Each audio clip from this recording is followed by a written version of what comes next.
Sehingga Nabi ngendikan fa'inni ala nafsika bikasrotis sujud. Maka tolonglah saya untuk mengabulkan permintaan kamu dengan memperbanyak apa? Sujud. Saya akhir-akhir ini sering kampanye tentang sujud. Caranya gimana? Ini sekaligus untuk anak-anak PSG utamanya karena yang mengkaji Quran. Kata ulama, mentahbib ya, menyenangkan orang kepada Allah itu butuh bayinah. Bayinah itu logika yang kebenarannya itu cara Jawa itu jelas welo-welo, sangat jelas. Namanya al-bayinah. Saya ulang lagi ya, namanya apa? Al-bayinah. Sehingga dengan logika itu orang yang kafir saja menjadi mukmin, yang fasik menjadi soleh, yang soleh bila ilmin menjadi soleh bil ilmi atau bil hujjah. Itu yang disebut Allah lam yakunil ladzina kafaru min ahlil kitabi wal musyrikina munfakkina hatta ta'tiyahumul bayyinah. Siapa itu rasulun minallah yatlu suhufam mutahharah. Jadi kemampuan argumentatif itu yang harus kita bela-belain. Saya di sini sangat terhormat karena saya bisa matur di depan Pak Kures. Saya dulu sering baca buku-buku beliau. Jadi saya nggak mungkin jadi pesaing beliau karena saya ini saya ngidolakan beliau, jadi nggak mungkin jadi pesaing beliau. Tapi kalau mutammim ikut menyempurnakan keinginan besar-besar beliau mewujudkan Islamiyah wasatiyah, insya Allah diminta atau tidak diminta harus kita bantu. Harus apa? Nah, bayinahnya apa? Bayinahnya begini. Bayinah itu satu argumentasi yang jelas begini. Ada seorang ekstremis itu, singkat cerita mau ngebom tempat-tempat maksiat. Yang maksiat ini orang-orang Islam juga. Tapi saya tidak nuduh sampean, pokoknya orang-orang Islam juga ya. Terus ditanya sama orang Islam moderat, andaikan mereka nanti mati dalam keadaan demikian, aina masiruhum, lalu mereka kemana? Ya ilanar, karena mati dalam keadaan maksiat. Terus ditanya sama yang moderat tadi, moderat soleh maksudnya, bukan moderat liberal, moderat soleh. Karena orang kadang salah paham, moderat itu pikirannya terus liberal, tidak, moderat soleh. Terus kata si moderat tadi, akan ada dzalika muradan nabi, apa umatnya masuk neraka itu yang diinginkan Nabi? Kaget si ekstremis tadi. Kebetulan ini ekstremis yang masih mau mikir. Terus enggak, itu enggak yang digedaki Nabi. Kalau gitu ya jangan, kita tunggu tobatnya, kita proses bersama supaya mereka mau tobat. Karena dukhuluhum annar itu tidak muradan Nabi, tidak yang digedaki Nabi Muhammad SAW. Nah, cerita seperti ini tentu ada padanannya. Padanan itu artinya kias ya, kias dalam hadis sahih. Saya yakin hadis itu sahih. Kalaupun itu dhaif itu yata'ayyadu bi fatwal ulama, menjadi kuat karena banyak ulama yang fatwakan seperti itu. Saya pastikan itu diriwayatkan Qotiyat dalam kitab Asy-Syifa, juga diriwayatkan Ihya, juga diriwayatkan di Hayatus Sahabah. Di situ ada sekian sanad sing yuqawi ba'duhu ba'dun. Kenapa ini saya utarakan? Karena di kota itu sanggerono hadis itu takokno sahih ta ora. Kadang sing takok ya ndak paham itu. Maca kitab ra iso kok takok sahih ta ora. Yang ditanya juga aneh. Terus berusaha jawab. Padahal kadang ya ndak bisa juga jadi. Di hadis itu ada penjelasan begini. Ada seorang Arabi itu orang Bedui, orang yang kurang peradaban. Minta sesuatu pada Rasulullah SAW. Karena Nabi itu tidak orang kaya, Nabi tidak jutawan, tidak hartawan, dikasih. Mungkin kalau uang sekarang mungkin 50.000 atau berapa. Orang itu gerutu senggerutu-gerutunya. Nabi kok pelit gitu, kira-kira seperti itu.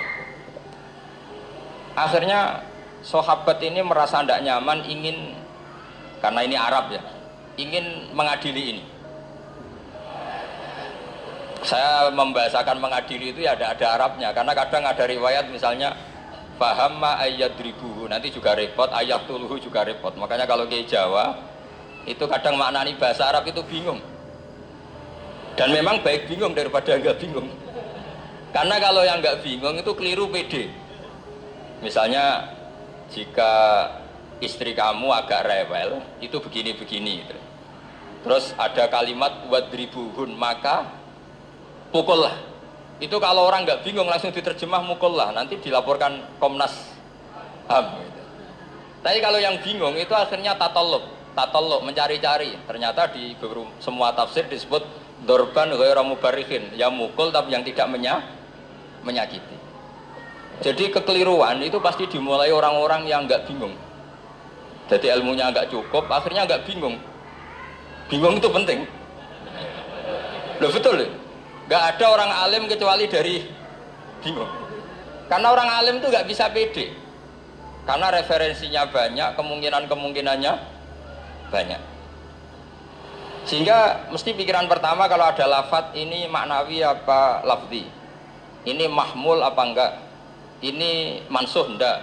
Ini muqayyad mutlak enggak? Ini sekaligus jadi pusat studi Quran, jadi supaya teman-teman memang seperti itu. Kata wadribuhun, maka pukullah. Sama ingat betul. Ketika Pak Quraisyab nulis di Membumikan Al-Quran tentang alak, itu kalau orang ahli embriologi dimaknani alak segumpal darah itu mesti tertawa-tawa karena nggak ada dalam proses embriologi orang lewat proses gumpal apa. Tapi kalau alak itu madatul kalimah dari kata aliko ya'liko alakon, sesuatu yang menempel, jadi zigot yang berhasil menempel di dinding rahim itu yang jadi anak, itu yang normal saja, memang itu terjadi.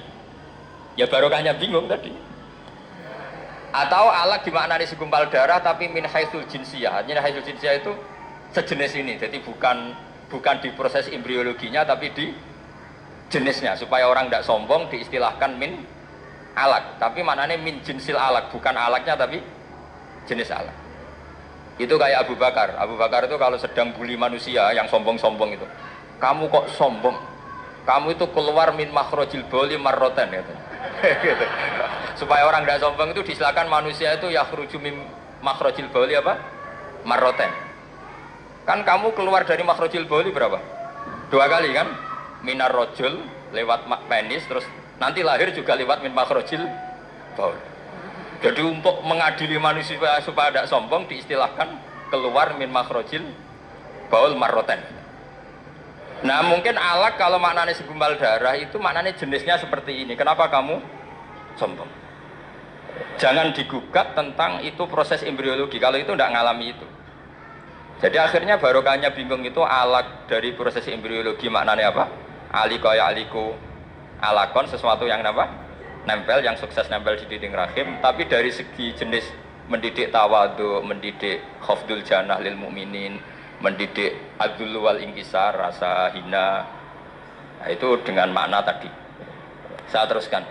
Si Arabi tadi karena dikasih 50.000 gerutu terus akhirnya Nabi memanggil Arabi tadi karena mau dipukulin sama sahabat. Nggak tahu mau dipukulin atau mau dibunuh, nggak tahu, pokoknya dikerasin tadi. Makanya nggak usah diterjemah. Kalau diterjemah nanti jadi bingung. Terus akhirnya dibawa sama Nabi, diajak masuk, dikasih banyak sama Nabi. Kasih banyak, ditanya sama Rasulullah, kamu sudah puas ya Arabi? Sudah ya Rasulullah. Hebatnya Nabi apa? Kamu harus menjelaskan ke semua sahabat saya kalau kamu sudah puas, karena tadi kamu ngomong yang bikin sahabat saya dongkol. Terus sekarang harus mengkonfirmasi. Ya Rasulullah. Di depan umum juga Nabi ikut. Ini Arabi tadi minta saya tak tambah, terus dia puas. Ahakada ya Arabi? Naam ya Rasulullah, fajazakallahu min khairin wa asyiratin. Dia tegas, naam ya Rasulullah. Nah, pelajaran dari hadis ini adalah kalimat ini. Ini harus diingat-ingat. Setelah Arabi tadi puas, sahabat juga tahu apa pernyataan puasnya Arabi tadi. Nabi ngetikan begini. Masalu hadza, perumpamaan orang ini dan saya itu seperti orang yang punya unta atau sapi atau kambing yang syarodat, yang liar. Fattaba'ahan nasu. Kemudian orang-orang ikut membantu nangkat. Falam yaziduha illa nufura.